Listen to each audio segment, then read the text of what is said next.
साथियों, पिछली वीडियो में आपने जाना कि किस तरह से अंग्रेज़ व्यापार के नाम पर सूरत के जुलाहों पर अत्याचार करते थे।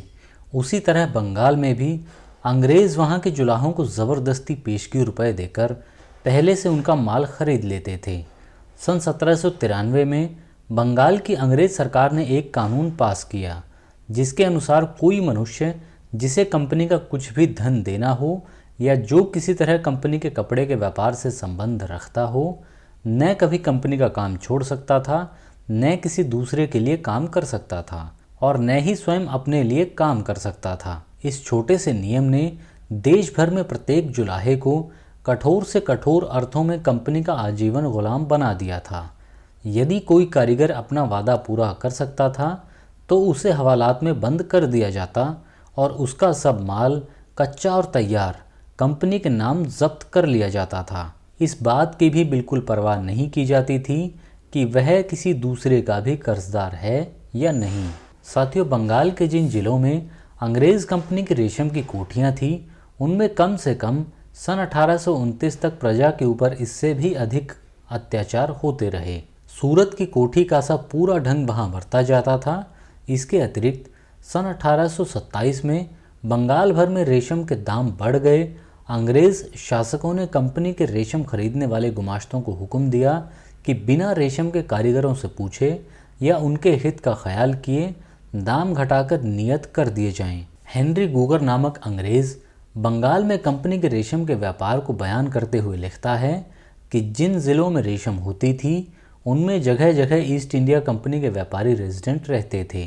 आम तौर पर ये रेजिडेंट जितनी ज़्यादा रेशम कंपनी के लिए जमा कर सकते थे उतनी ज़्यादा उनकी आमदनी होती थी। दोनों ओर से कार्रवाई इस तरह होती थी। हर फसल बंद से पहले दो तरह के लोगों को पेशगी रुपया दिया जाता था। एक काश्तकारों को जो रेशम के कीड़े पालते थे और दूसरे उन कारीगरों को जो रेशम लपेटने का काम करते थे। इन कारीगरों की तादाद बहुत थी और आसपास के गांवों में अधिकतर इन्हीं की आबादी थी। काश्तकारों को पेशगी देकर कच्चा माल निश्चित कर लिया जाता था। कारीगरों को पेशगी देकर उनकी लपेटने की मेहनत के बारे में कंपनी पहले से निश्चित हो जाती थी। साथियों, मैं आपको इस तरह की एक घटना बयान करता हूँ जिस तरह की घटनाएं रोज़ हुआ करती थी।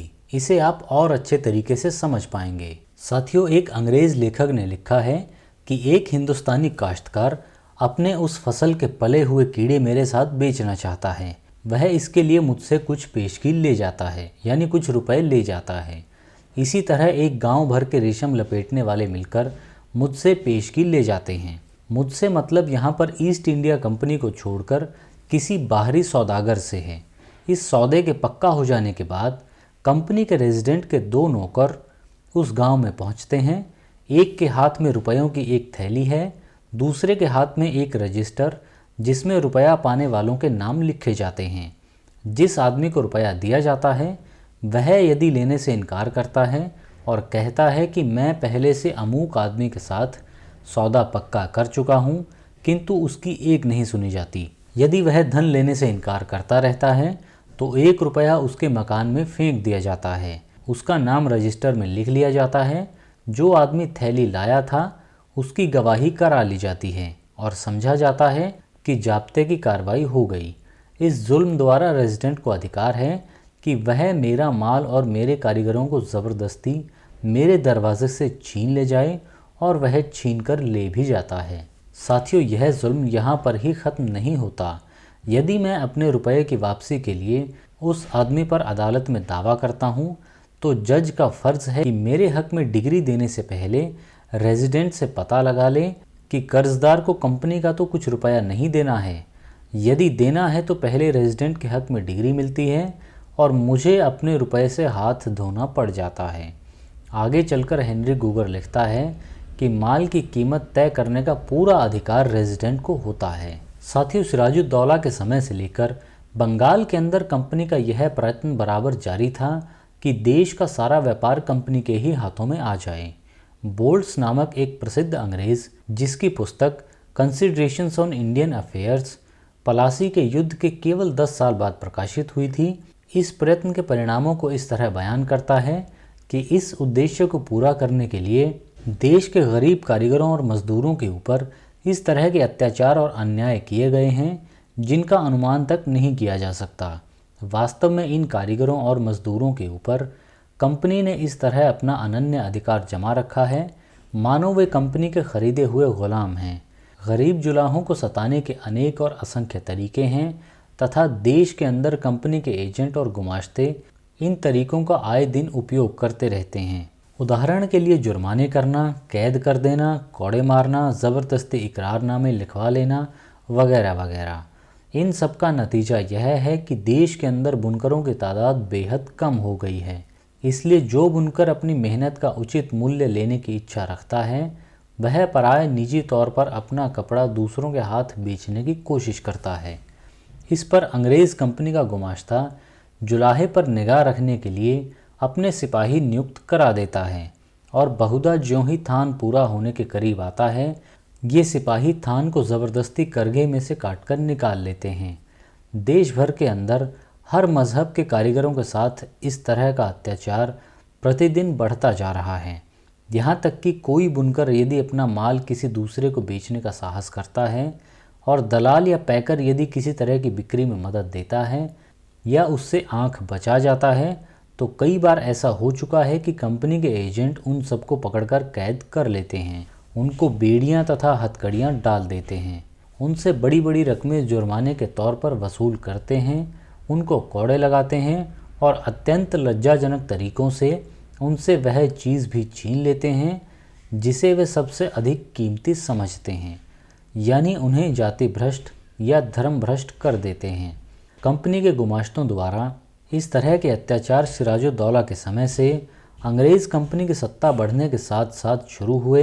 सिराजुद्दौला के समय में जंगलबाड़ी के इलाके के आसपास के बुनकरों के 700 से ऊपर कुटुंबों ने इस तरह के अत्याचारों से दुखी होकर अपना धंधा और अपना देश दोनों को एक साथ छोड़ दिया था।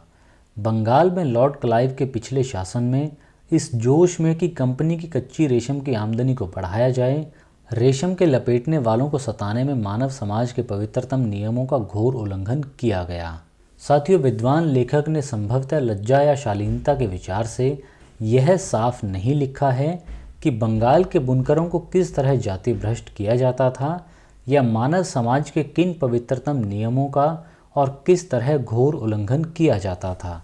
साथियों, एक दूसरे स्थान पर यही लेखक लिखता है, यदि हिंदुस्तानी जुलाहे उतना काम पूरा नहीं कर सकते जितना कंपनी के गुमाश्ते ज़बरदस्ती उन पर मढ़ देते हैं, तो कमी को पूरा करने के लिए उनका माल असबाब लेकर उसी जगह पर नीलाम कर दिया जाता है और कच्चे रेशम के लपेटने वालों के साथ इतना अधिक अन्याय किया गया है कि इस तरह की मिसाल देखी गई है जिनमें उन्होंने स्वयं अपने अंगूठे तक काट डाले ताकि फिर कोई उन्हें रेशम लपेटने के लिए विवश न कर सके।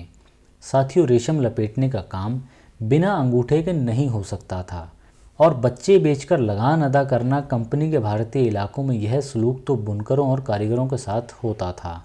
अब रहा किसानों के साथ सलूक, वह इससे भी कहीं अधिक बदतर था। यही लेखक एक स्थान पर लिखता है कि कंपनी के व्यापारी गुमाश्ते माल के लिए रैयत को इतना दिक करते थे कि किसान अपनी भूमि को ठीक रखने और सरकारी लगान देने तक में असमर्थ हो जाते थे। दूसरी ओर लगान वसूल करने वाले अफसर उन्हें लगान के लिए इतना सताते थे कि अनेक बार ऐसा हुआ है कि इन निर्दयी लुटेरों ने उन्हें मजबूर कर दिया कि वे लगान अदा करने के लिए या तो अपने बच्चों तक को बेच डालें या देश छोड़कर भाग जाएं। साथियों, 18वीं शताब्दी के उत्तरार्ध और 19वीं शताब्दी के पूर्वार्ध के कंपनी के इन अत्याचारों के विषय में सुप्रसिद्ध अंग्रेज़ तत्ववेत्ता हर्बर्ट स्पेंसर ने लिखा है कि कल्पना कीजिए कि उन लोगों के कारनामे कितने काले रहे होंगे जबकि कंपनी के डायरेक्टरों तक ने इस बात को स्वीकार किया है कि भारत के आंतरिक व्यापार में जो अटूट धन कमाया गया है वह सब इस तरह के घोर अन्यायों और अत्याचारों द्वारा प्राप्त किया गया है जिनसे बढ़कर अन्याय और अत्याचार कभी किसी देश या किसी ज़माने में भी सुनने में नहीं आए होंगे। साथियों, इन सभी उदाहरणों से जाहिर है कि ईस्ट इंडिया कंपनी के शासनकाल में कंपनी की भारतीय प्रजा के जान माल, उसकी मान मर्यादा या उनकी पवित्रतम भावनाओं का इनमें से किसी का भी ज़र्रा बराबर मूल्य नहीं था। संसार के शायद किसी भी देश या किसी भी युग में प्रजा की वह भयंकर दुर्दशा नहीं हुई होगी जो अंग्रेज़ कंपनी के शासनकाल में भारतीय प्रजा की हुई थी। साथियों, अभी भी बहुत सारे लोग अंग्रेज़ी शासन को अच्छा बताते हैं। खैर, उन्हें ये सब समझ लेने की ज़रूरत है। साथियों, इस वीडियो में फ़िलहाल सिर्फ इतना ही। अगली वीडियो में आपसे फिर मुलाकात होगी। नमस्कार।